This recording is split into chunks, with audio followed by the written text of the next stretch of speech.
Robert Rochefort, merci de nous rejoindre. J'allais dire, l'un des combats du MoDem a toujours été, celui de François Bayrou notamment, d'essayer de faire bouger les lignes, peut-être à sa mesure. La loi Macron, Manuel Valls ont essayé de le faire avec ce projet de loi. Et à nouveau, j'allais dire, les lourdeurs et le fonctionnement des institutions fait que non, les lignes ne bougent pas et qu'il faut avoir recours au 49.3 pour faire passer un texte qui froisse une partie de sa majorité parlementaire. Rappelez-vous ce qu'avec François Bayrou, nous disons depuis presque 3 ans. Nous disons que c'est l'histoire de François Hollande dont on parle aujourd'hui. Ce n'est pas l'histoire de Manuel Valls, c'est l'histoire de François Hollande. C'est-à-dire c'est l'histoire d'un président qui s'est fait élire sur des promesses qui ne sont pas exactement celles de la philosophie de la loi Macron. Je ne parle pas des articles précis de la loi Macron, mais de la philosophie de la loi Macron. Et en réalité, ce que l'on voit aujourd'hui, c'est qu'il y a une partie importante de la majorité socialiste qui veut être fidèle à ses promesses et une autre qui veut évoluer par rapport à ses promesses. Et moi, ce que je considère, c'est que la majorité aujourd'hui est extrêmement fragile et qu'en tout cas, il y a un accroissement de l'écart entre ces deux camps. D'ailleurs, accroissement que je constate, y compris à Bruxelles en ce moment. C'est-à-dire quand vous regardez la façon dont réagissent les socialistes français par rapport au cas grec, par rapport à la question de la discussion entre l'Eurogroupe et la Grèce, il y a de la même façon les socialistes, les sociodémocrates européens qui disent qu'il ne faut pas casser toute la machine de la négociation entre la Grèce et puis l'Eurogroupe. Et il y a à côté de cela des socialistes français que j'appellerais archaïques, excusez-moi de le dire comme ça, mais qui disent derrière la Grèce, il y a la possibilité de mettre fin à une Europe de l'austérité. Et on retrouve cet écart à Bruxelles, on le retrouve en France aujourd'hui.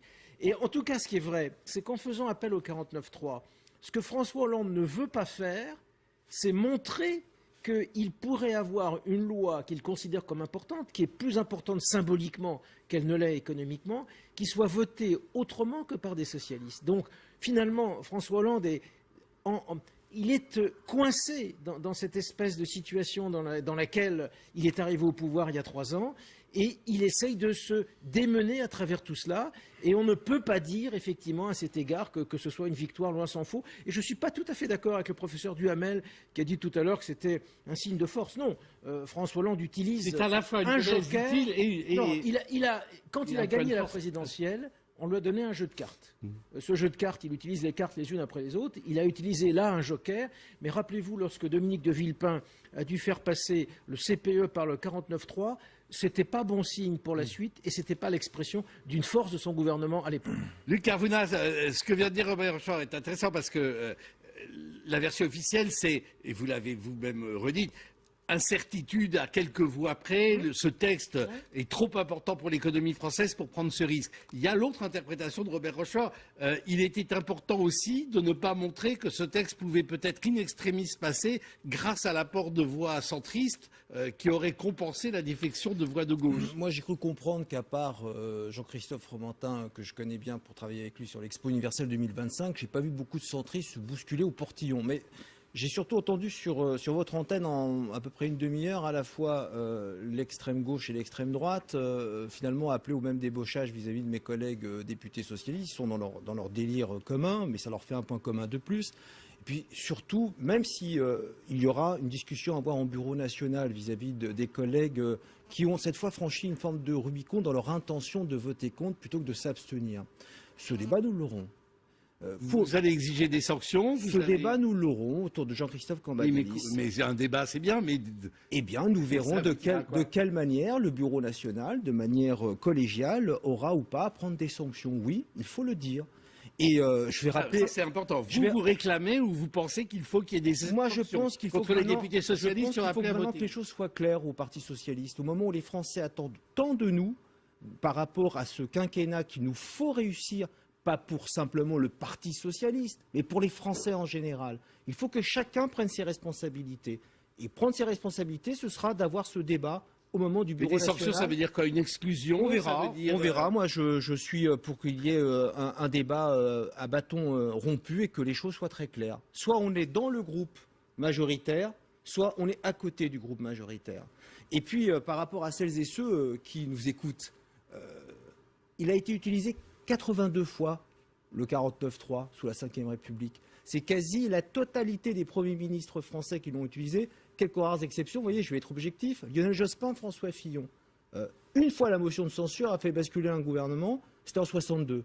Donc vous voyez, je n'imagine pas un instant que même si nos partenaires de gauche, que nous avons dans un contrat de gouvernance réussi à faire entrer au Parlement et à l'Assemblée nationale en particulier, nous font défaut de plus en plus, la gauche, elle est là. Et la gauche, elle sera de toute manière autour de ce gouvernement et ce Premier ministre, encore une fois, tout à fait déterminé à redresser le pays, au-delà de l'image qu'il pourrait, à dominem, personnellement, renvoyer. Hein. Il est déterminé et rien ne l'arrêtera avec son gouvernement. Et je vais juste dire à mon collègue qui laisse entendre qu'il y a beaucoup de députés socialistes qui feraient fronde. Pardon de connaître un peu mieux ma famille politique que vous.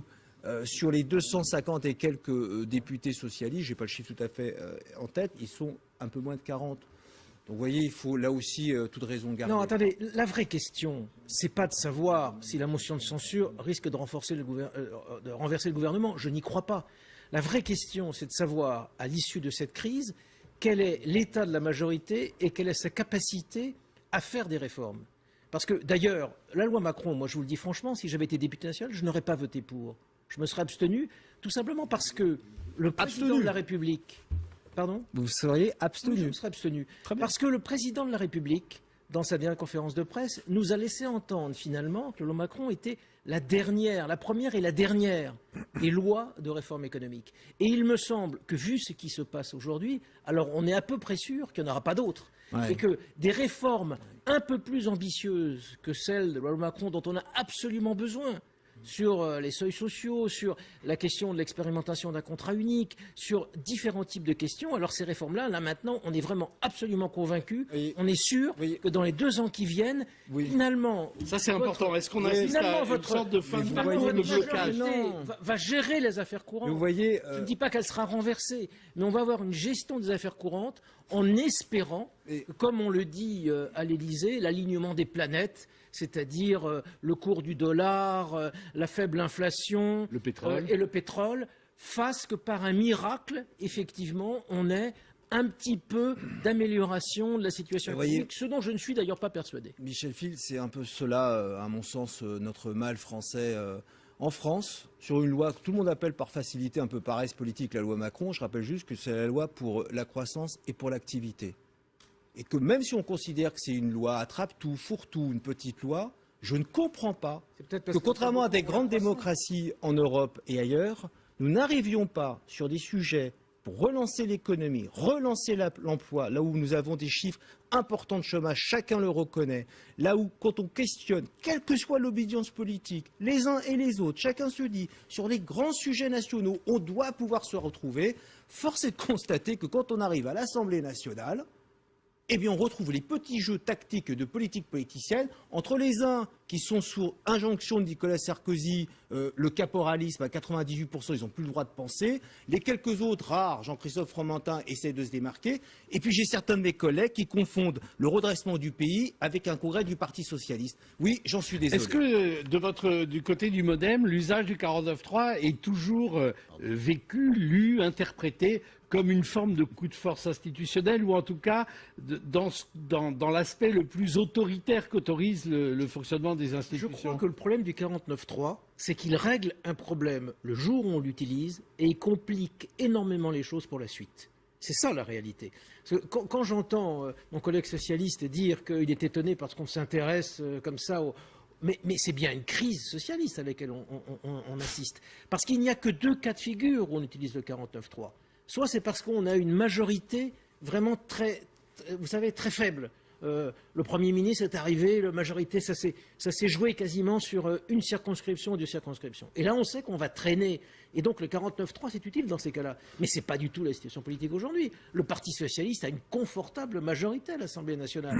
En plus, il s'est allié avec des écologistes, avec lesquels il a fait un contrat de gouvernement lorsque François Hollande est arrivé à l'Élysée. Donc, c'est bien ça la crise. Donc, la crise, elle est bien interne à la majorité, totalement. Elle s'est faite complètement à l'intérieur de la majorité, la crise. Et donc, la vraie question, c'est, ce 49.3, c'est finalement une sorte de pommade par rapport à une plaie qui est là, mais sans soigner la plaie elle-même. Et la plaie ne va faire que s'ouvrir encore plus. Alors, vous parlez du congrès du Parti socialiste, vous avez raison, et en même temps, il faut bien que... Honnêtement, c'est moi qui lui en ai parlé. Oui, Lui aurait préféré ne pas en parler. Il faut bien comprendre que le congrès du Parti socialiste, les Français s'en moquent. Ce qui intéresse les Français, Je suis bien c'est de d'accord. savoir... Ce qui intéresse les Français, On a c'est de encore un savoir point commun. Vous voyez, je suis dans d'accord les avec vous. différents... On en a certainement beaucoup d'autres. Mais- Ça veut dire quoi? mais- Que Manuel Valls serait plus à l'aise au MoDem qu'il ne l'est au Parti socialiste? Mais non, que je vois chez mon collègue député européen un discours qui me sied. On peut avoir des points communs quand on n'est pas ensemble. Je dis simplement que la question du congrès du Parti socialiste risque de devenir, dans les mois qui viennent, le nouvel, comment dire, Étalon? non pas le nouvel étalon, mais le leur. C'est-à-dire qu'on va se positionner sur le congrès du Parti socialiste, et même peut-être vous, les journalistes, vous allez interroger le pouvoir sur la façon dont il va gérer le congrès du Parti socialiste. Alors que la vraie question, c'est le chômage. La vraie question, c'est la situation économique dans notre pays. Moi, je pense que le vrai problème, c'est un gouvernement socialiste, a priori, ça se veut une majorité sociale.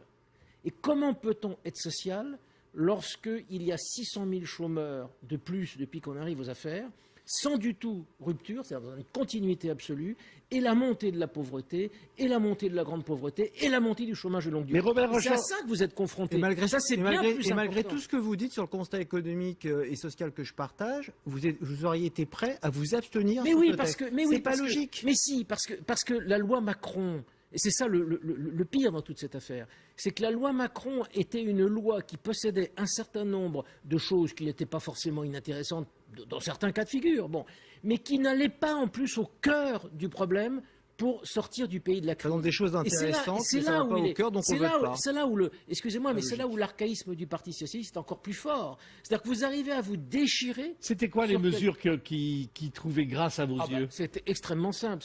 Il faut tester le contrat unique pour sortir du chômage dans lequel on est aujourd'hui. Si on ne met pas en place quelque chose, il faut mettre en place une simplification absolument considérable. Je vous signale au passage que la loi Macron est une loi qui complexifie beaucoup plus partout. Parce que quand une majorité est faible et qu'il faut faire passer dans les amendements tel ou tel type de réforme, on complexifie. Regardez la question de l'ouverture du dimanche.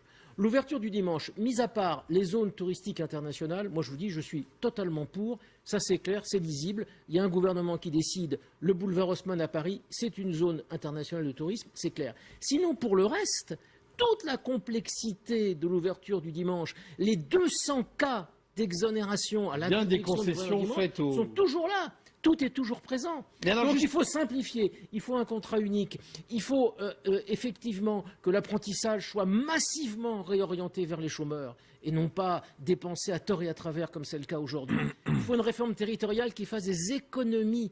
Or, la réforme territoriale dont les parlementaires vont se saisir dans quelques jours, on le sait bien, elle ne fera aucune économie de dépenses publiques. Voilà, c'était ça les vrais sujets. Alors, autant de concessions faites aux députés pour les amadouer et tout ça pour finir par un 49-3, est-ce que Macron et Valls ce soir ne doivent pas se dire mais on aurait dû juste passer en force tout de suite et au moins d'ailleurs peut-être un certain nombre de mesures sur lesquelles il a fallu temporiser retrouveraient leur force initiale. Le passage en force, c'est pas la marque de fabrique de Manuel Valls. Je rappelle que la social-démocratie s'appuie sur le dialogue, le compromis, le consensus.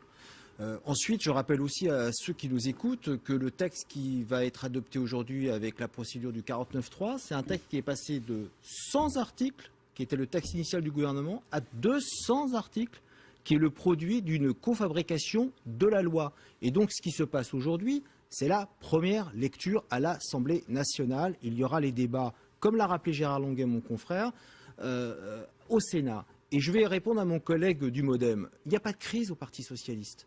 Et la preuve en est sur ce qui se passe en termes de rassemblement autour du premier secrétaire sortant dans le cadre justement du Congrès. Qu'il y a un problème dans la majorité, qui se répercute même dans les futures élections départementales. Oui, il y a un problème avec les partenaires aujourd'hui. Mais nous, notre justement. travail, c'est de rassembler. Autre point d'actualité, et on va en parler tout de suite avec Thomas Clé, c'est la Cour d'appel qui vient d'annuler l'arbitrage tapis et va reprendre le dossier. Robert Rochefort, le MoDem a été en pointe. j'allais vous dire vous qu'une n'avez fois pas de besoin plus, de me souffler. Mais Une fois de plus, François Bayrou a été, et je crois que vous pouvez en témoigner, Et je dois dire malheureusement qu'il a été Votre le seul collègue dans la classe Levade politique. Et avec Jean-Pierre Levade, qui effectivement était avec nous, et nous avons été les seuls. Je dois absolument confirmer ce que vient de dire M. Rochefort. François Bayrou a été, au départ de cette affaire, celui qui a dénoncé le scandale, plus haut que tout le monde, et qui l'a porté médiatiquement. Alors, il y a eu une ou deux autres personnes. Il y a eu Charles de Courson. Oui, enfin, qui a été centriste aussi. Il y a même eu C'est la même famille. Jérôme Cahuzac. Il faut le rappeler aujourd'hui, puisqu'on connaît son destin par la suite, mais Jérôme Cahuzac a été le seul socialiste à dénoncer également cette affaire dès l'origine. Ça ne fait pas beaucoup, hein. 3 parlementaires, et François Bayrou n'était pas parlementaire, 3 parlementaires sur cette affaire, ça ne fait pas beaucoup pour redresser quand même une situation qui était tout à fait anormale. Merci beaucoup Thomas Clé. On peut lire d'ailleurs, parce que vous avez profité de l'occasion, un code de l'arbitrage commenté. Ça expliquera beaucoup de choses, à la fois de cet arbitrage-là et du fait que vous l'ayez d'emblée contesté. C'est ma spécialité. Vous l'avez contesté. Merci beaucoup. Allez, le 5 à 7 continue dans un instant, le journal.